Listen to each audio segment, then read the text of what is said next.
Okay, here we go.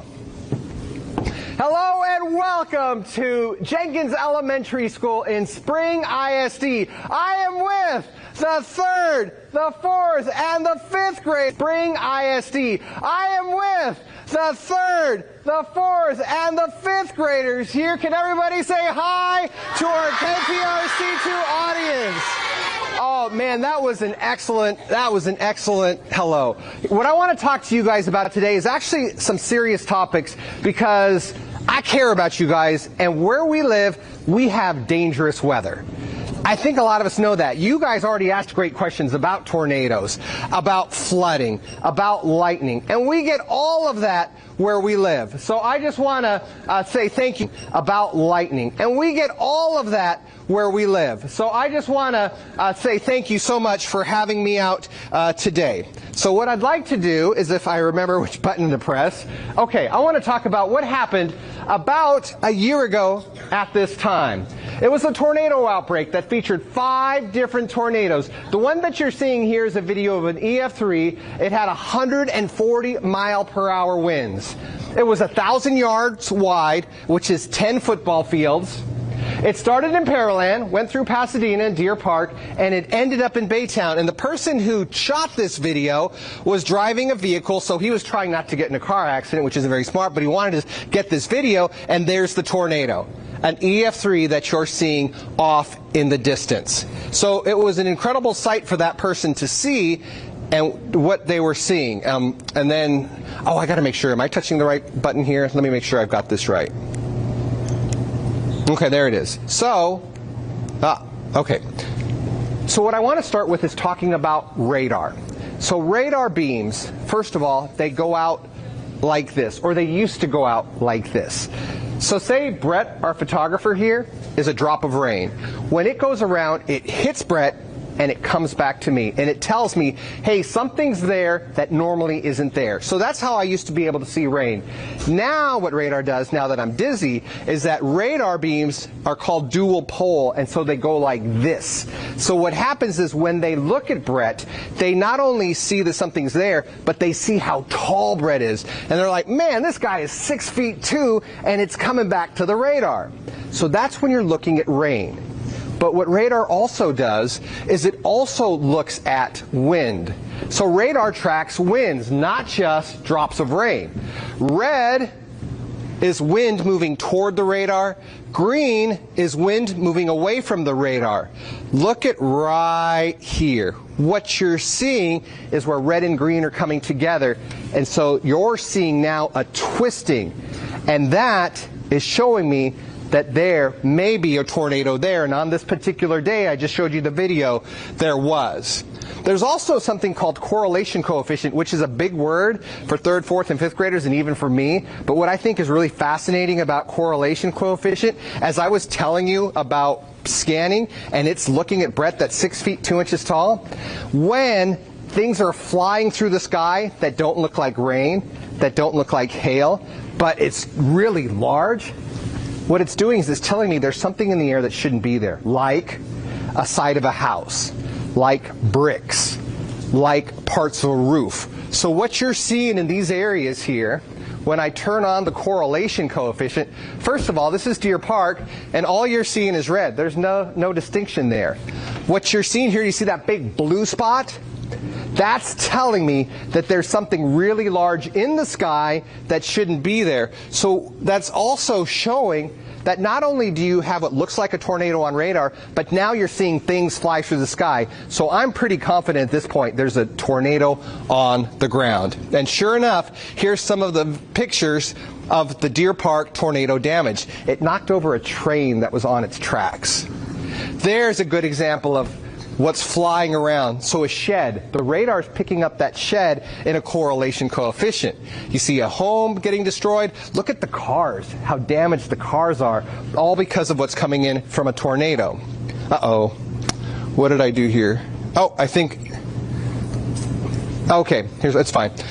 This may not play, but let's see if it does. This is a view of the tornado from one of the Ring cameras.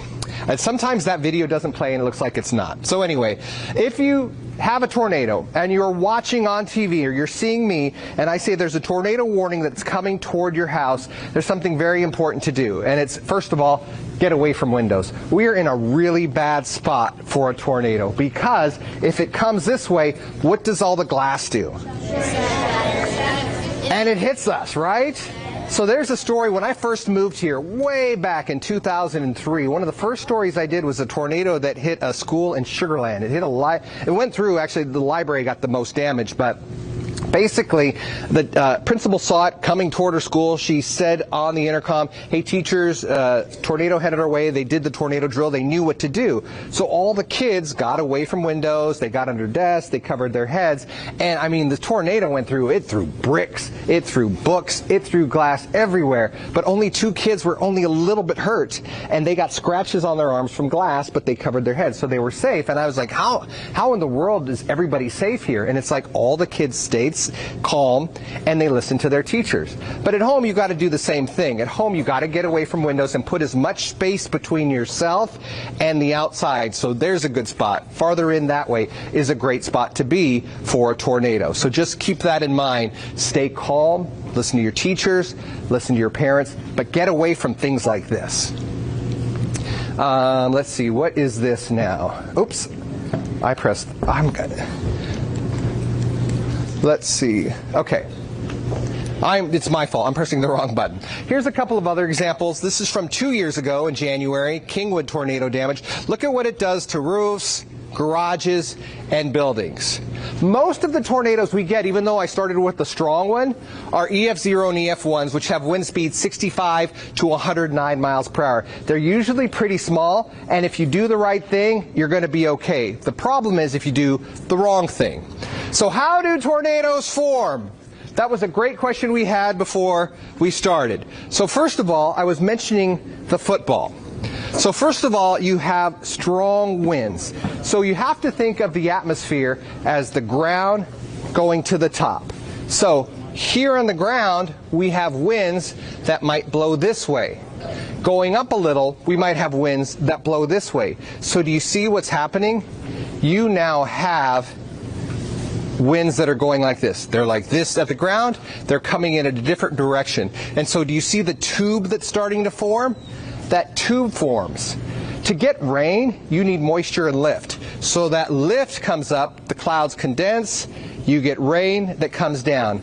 With winds, you have a twisting. It lifts exactly the same, but it's not lifting rain. It's now lifting twisting winds that you're seeing. There's a little hook echo, and then there is your tornado.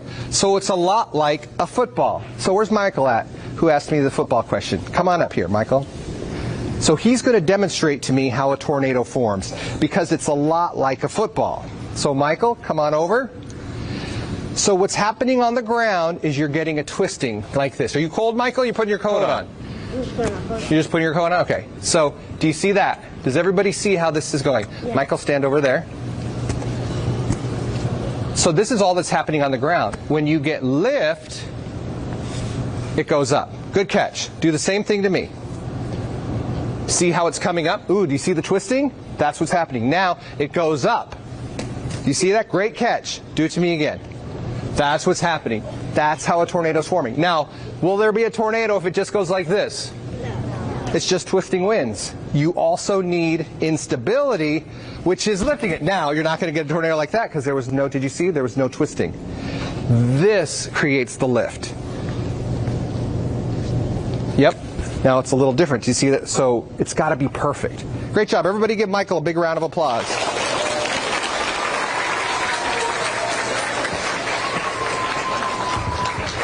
Moving on, we were talking about rain and flooding earlier.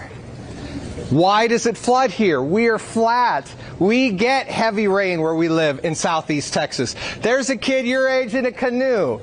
And if you've lived here long enough, we deal with this kind of weather. What I want you to remember more than anything else, more than how a football is like how tornadoes form, is don't play in flooded water. I got to show you this picture here because this is pretty crazy. First of all, I think all of us are familiar with our streets looking like this.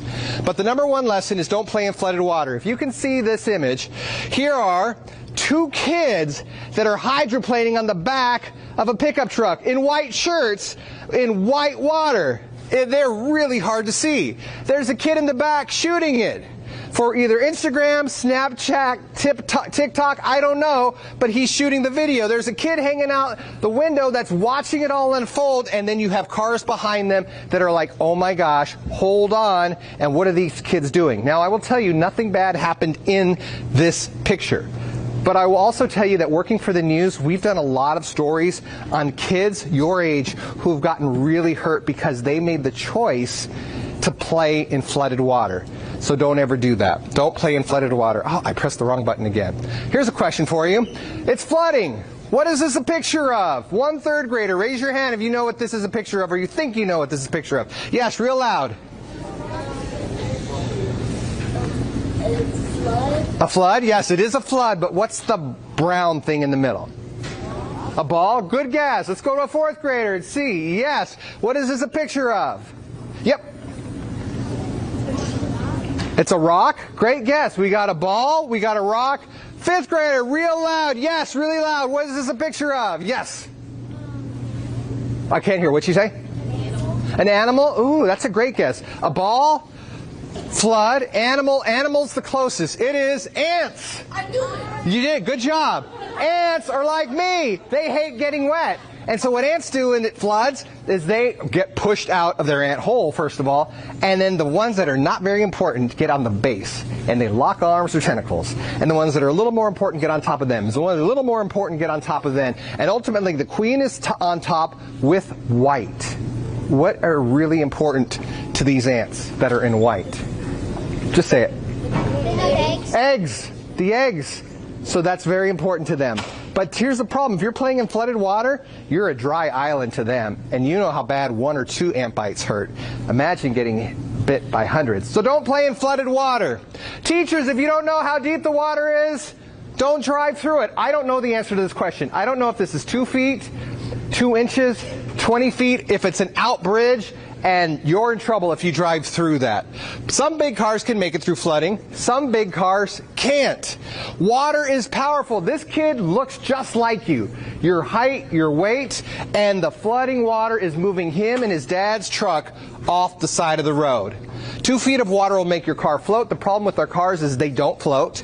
And so if you get water in your engine and you try to start your engine, that will cause on an old vehicle $2,000 to $4,000 of damage just like that. So if you don't know how deep the water is, don't drive through it, because this is what can happen to your car. Thunderstorms. If you hear thunder, get inside right away. The safest place to be is in your home, school, or car. I will tell you, with a tornado, we're in a bad spot. With thunderstorms, we're in a good spot. Because if our school gets hit by lightning, the electricity will travel on the outside and it'll go in through there. You know where a bad spot to be is out in the parking lot, standing in the grass right there. So we should be, if there are thunderstorms, a safe place is here, inside, in your school, in your house, but not outside. Oh my gosh, I did that again. I pressed the wrong button. Now I'm killing myself. Here's a shot of lightning coming down in slow motion. It hits one area. Did you see how it kind of flails around? It looks for that one target, and then it hits the one target. We'll show it one more time. There it comes, slow motion. How lightning forms. Lightning on a day like today would start with clear skies. The sun heats the ground. The clouds condense. The clouds, if there's instability, build up and keep getting bigger. You're getting more water vapor, water drops in that cloud, and eventually rain will come down, and then you can get lightning. It's all about instability for lightning. So first of all, on a day like today, we're not going to have rain because we have no lift. You need moisture and lift. It's dry outside and there's no lift, so it's going to be dry. On Friday, we're going to get rain. And the reason we're going to get rain is because there's moisture and lift. We're probably not